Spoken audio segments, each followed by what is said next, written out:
شپږم څپرکی رویا خپلې سوداګرۍ ته وده ورکوي. رویا د جامو ګنډلو د تولید کوونکو مدیریت او د دکاندارانو پرمایانو ته د رسیدو نه خوند اخلي، مګر کومې پیسې چې لاسته راوړي کافي نه دي. د ودې لپاره د کړنلارې جوړول. آمنه وایي د سوداګرۍ پراختیا یا وده یو سفر ته د تلو په شان ده. باید پوه شي چې چیرته یې مقصد دې کوم ځای دی او څنګه غواړئ خپل مقصد ته ورسیږئ. او همدارنګه اړینه ده چې خپل د پرمختګونو څارنو ته بیا کتنه وکړئ تر څو باورمن شي چې سمه لاره دې مخکې نیولې ده.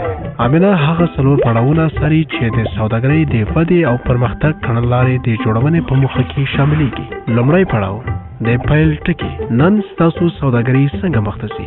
آمنه وایي لومړی ګام د سوداګرۍ د ودې په اړه د پیل د ټکی پیژندل ده. د دې پوهېدل چې نن ستاسو سوداګري څنګه ده تاسو ته اجازه درکوي چې په واقعي توګه خپل موخې وټاکئ او هغوی موخو ته د رسیدو لپاره اړین فعالیتونه څرګند کړئ.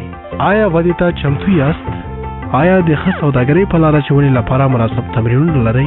د تولید کړنلاره جوړول، د کیفیت څارل، د بیې راټیټول، تبلیغونه، د خرڅلاو څارنه. آیا خپل د خرڅلاو معلوماتو ته مو د ودې فرصتونو د پیژندنې په موخه بیا کتنه کړې؟ دوهم پړاو مقصد. ستاسو موخه د راتلونکي کال لپاره څه ده؟ مقصد مو کوم ځای ته دی؟ د ودې لپاره خپله موخه وټاکئ. آمنه وایي یو موخه باید د لاسته راوړنې وړ وي. که چیرې ستاسو موخه ډېره لویه وي، کوم تګلارې چې هغه خپلې موخې ته د رسیدو لپاره ټاکئ هیڅ به د کار وړ نه وي او ستاسو خرڅلاو به زیاتوالی ونه مومي. یو موخه باید ټاکلې وي او موده یې هم باید مشخصه وي. په دې توګه کولی شئ خپل پرمختګ اندازه کړئ.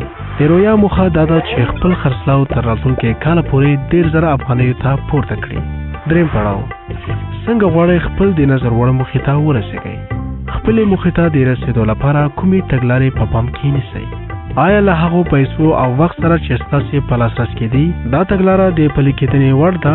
آمنه وایي د خرڅلاو د زیاتوالي لپاره 3 اصلي لارې شتون لري. الف خپل د خرڅلاو فعالیتونو ته وده ورکړئ. ب نوي پیرودونکي او دکانداران پیدا کړئ. جیم نوي تولیدات مو د پیرودونکو د خوښې پر بنسټ وي. الف خپل د خرڅلاو فعالیتونو ته وده ورکړئ. آمنه رویا ته وایي چې خرڅلاو ته د ودې ورکونې سره کولی شي زیاتره تولیدات خرڅ کړي. د پیرودونکو لپاره مناسب خدمتونه. د پیرودونکو خدمتونه له پیرودونکو او دکاندارانو سره د دوو اړخیزو اړیکو په معنا ده. که تاسو د اطمینان وړ، باادب او صمیمي اوسئ، کولی شئ باور رامنځته کړئ. د همدې کبله پیرودونکي او دکانداران به بیا ستاسو نه پیرودنه وکړي. خرڅلاو که اضافي تولیدات په لاس کې لرئ، د یوې مودې لپاره خپل د محصولاتو بیه راټیټه کړئ تر څو ستاسو تولیدات زر خرڅ شي.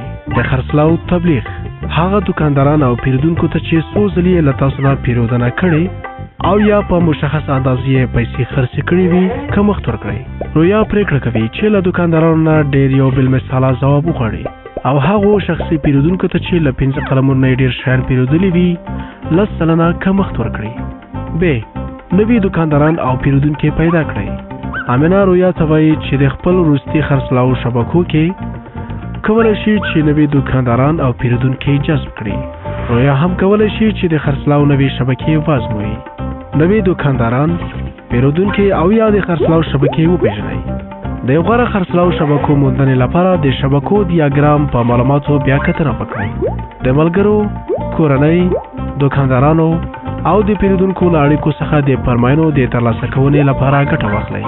د ورته محصولاتو د خرڅلاو ځای موندنې لپاره له بېلابېلو هټیانو او مارکیټونو څخه کتنه. د هغه غیر دولتي سازمانونو، بنسټونو او یا د دولتي سازمانونو څخه د مرستې غوښتنه وکړئ چې د لاسي صنایعو ملاتړ کوي.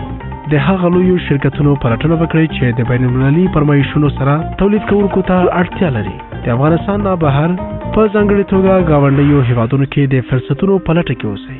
د رویا ډېرې خرڅلاوې په دې 2 وروستیو میاشتو کې د ښځینه‌وو د ځانګړیو دودیزو جامو دوکانونو کې وې. له همدې کبله پرېکړه کوي تر څو د خپل محصولاتو د خرڅونې لپاره یو بل دوکان هم ولټوي. هغه له خپل ملګرو او کورنۍ څخه غوښتنه کوي تر څو په دې اړه د هغې سره مرسته وکړي.